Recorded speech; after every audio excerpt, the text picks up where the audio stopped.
V Medvoški knjižnici so na večeru posvečenem slovenski literaturi, ki je bil prejšnjo sredo, predstavili kar dve nagrajeni knjigi sodobnih slovenskih avtoric.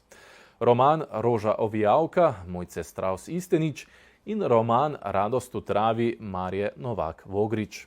Avtorici imata več skupnih točk, sta sošolki z gimnazije, ki sta se ponovno srečali, ko sta postali prejemnici nagrad Kulturnega centra Maribor za svoji knjigi, ki sta jo tokrat predstavili tudi v Medvodah. V knjižnici na Sotočju pogosto organizirajo predstavitve knjig, tokrat pa sta se hkrati predstavili kar dve avtorici, vsaka svojo knjigo, a s kar nekaj stičnimi točkami. Prva je bila, da se že dolgo poznata. Midve smo pa sošolki iz gimnazije, iz Bežigrajske gimnazije. Zanimivo pa je, da nisva vedeli sploh ena za drugo, da piševa, in tudi ne, da so se prijavili na isti natečaj. In šele ko so dobili razglasitev, sva obedve presenečeno ugotovili, da je tudi druga dobila eno od nagrad na natečaju. Šlo pa je za natečaj Novi roman 2024. Zanimivo torej, da sta šele ob razglasitvi najboljših romanov ugotovili, da sta obe napisali svojo knjigo, in tako sta se odločili, da združita moči in se povežeta. In tako sva se povezali in se odločili, da bomo predstavljali skupaj, ker se mi zdi, da imamo skupaj morda nekaj več za ponuditi, ne? Poleg tega pa se zgodbi kronološko dopolnjujeta, ker praktično skupaj pokrivata 100 let slovenske zgodovine. Pa imata še druge stične točke, a ne? Sta pa obe zgodbi tudi z vidika ženske junakinje, tako da zato smo se odločili, da bomo skupaj nastopali. Kako torej predstaviti knjigo bralcem, ki je še niso prebrali, da se ne pove preveč, a hkrati opiše na način, da vzbudi dovolj radovednosti, da knjigo vzamejo v roke?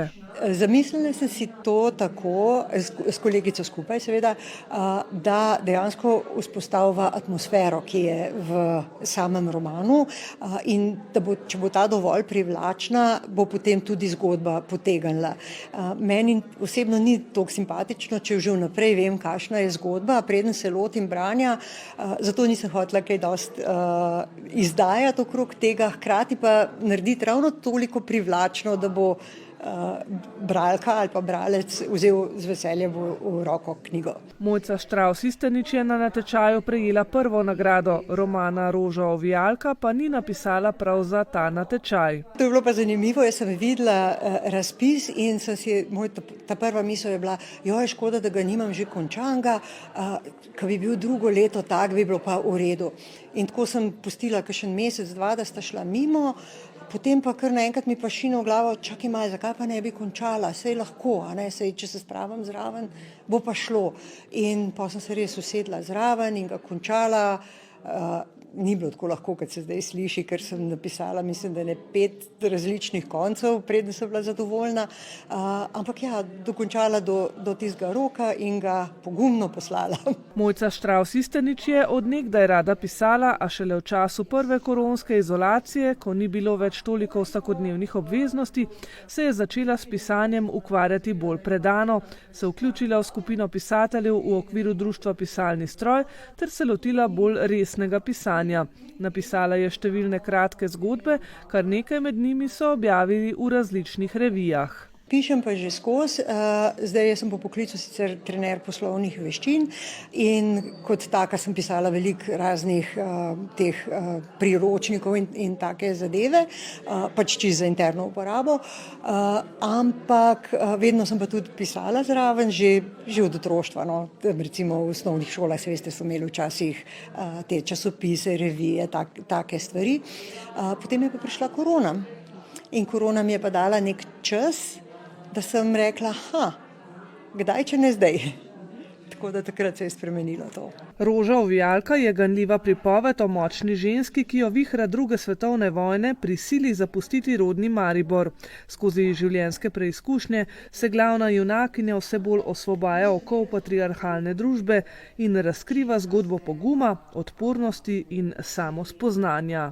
Dejansko sem želela dati glas ženskam in se malo raziskati to generacijsko travmo, če tako rečem, ali pa generacijski problem, ki je nastal zaradi tega zelo močnega vpliva patriarhalnosti in kako so se posamezne generacije dejansko žensk s tem spopadale.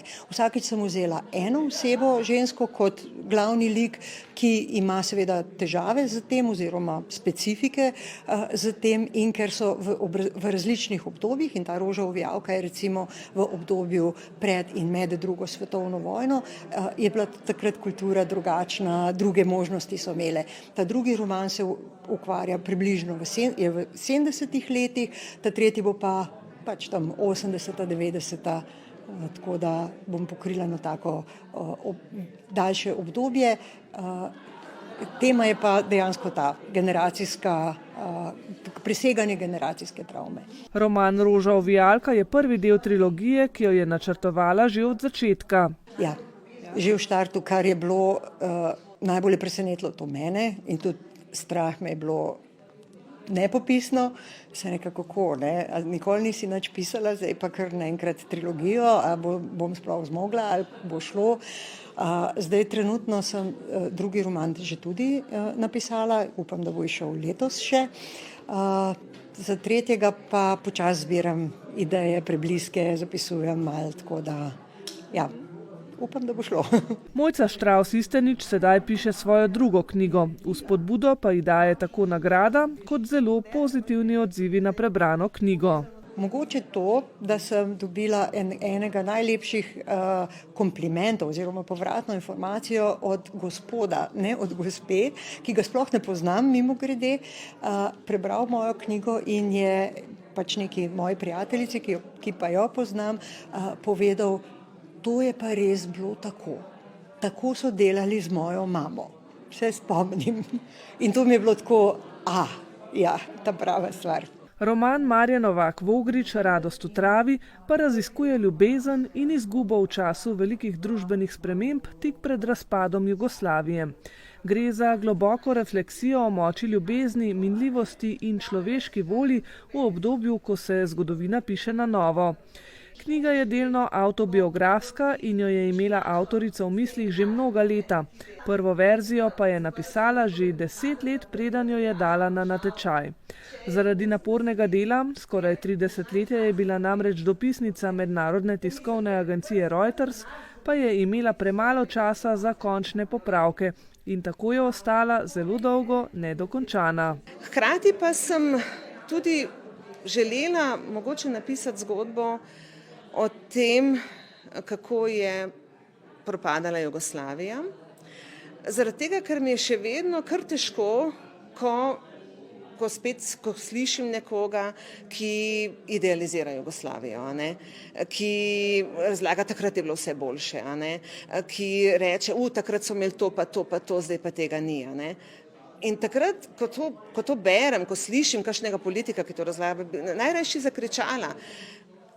Ja, Jugoslavija je imela veliko dobrih stvari, ampak kot država pa ni funkcionirala. In zelo lep dokaz je to, na kakšen način je končala. Če bi bilo res vse v redu, se ta krvava vojna ne bi zgodila, ker ne bi bilo razloga za njo. Kot novinarka se je tudi pisanja lotila z malo drugačnim pogledom. Knjigo je namreč pilila in krajšala stavke, da se ne bi v njej pojavilo preveč nezanimivih stvari. Moram pa reči, da sem se zelo trudila in preden sem oddala rokopis, sem imela prav to novinarske škarje, in sem se zelo trudila, da sem porezala vse odstavke, ki bi bili lahko dolgočasni. Bila sem kar precej rigorozna pri tem, najbrž tudi zaradi svojih izkušenj iz novinarstva, ker se zelo trudimo, da ni balasta v članku, da upam, da mi je uspelo, da sem napisala zgodbo, ki bo bralca zanimala od začetka do konca. Da ne bo noter poglavja ali odstavka, kjer bi rekel, zdaj se pa že dolgočasim. Tako da res upam, da bo zgodba bralce kratkočasila in da jim bo zanimiva. Kljub pestri novinarski karieri pa je pisateljevanje trenutno v velik izziv. Trenutno je večji izziv biti pisateljica. Jaz sem še vedno novinarka in sem novinarka že več kot 30 let.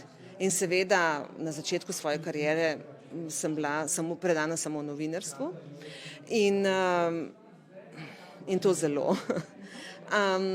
Zdaj pa sem vesela, da sem zamenjala delodajalce, a ne, in sem vesela, da imam čas ukvarjati tudi s knjigo. Jaz sem si to želela početi že vsaj 10 let, pa preprosto, če ti napišeš več člankov na dan, ti zvečer ne more se posvetiti še enemu literarnemu tekstu. Ni možno, a ne, ker možgani ne morejo tako hitro preklapljati, a ne. Posebej, ker pišeš članke, že tako več člankov o različnih stvareh, a ne. Tako da sem vesela, da se lahko zdaj s tem ukvarjam in mi je to trenutno večje veselje kot novinarstvo samo. Zagotovo ji je vzpodbuda tudi nagrada, ki jo je prejela za svoj prvenec, za katerega se je zavestno odločila, da ga bo dala na natečaj. Sploh nisem nikoli pomislila, da bi šla na primer v samo založbo. Jaz sem to zgodbo napisala in sem se pač, ko je bila napisana, odločila, da ko bo kakšen primeren natečaj, jo bom poslala na natečaj. In takrat, ko sem potem za natečaj izvedela, sem se vzela še par mesecev časa, da sem jo dokončno oblikovala, spremenila, izboljšala, skrajšala in vse to. Zaradi tega, ker se mi zdi zelo pomembno, da prvič, sploh na začetku, ko pišeš, ne veš, koliko je to delo vredno, in zato se mi je zdelo zelo pomembno, da zgodbo pogleda in oceni neka neodvisna komisija. Ne? Posebej pa mi bilo všeč, da je bil natečaj anonimen. Zgodbo smo pošiljali posebej in čisto posebej tudi po drugi liniji si pošilj svoje podatke, ker se mi je zdelo, da imam potem več možnosti. Trenutno pa že nastaja tudi nova knjiga. Naslednja knjiga pa upajmo, no, da bo vse v redu, da bo izšla, ni še dokončana, pa bo govorila o izgorelosti.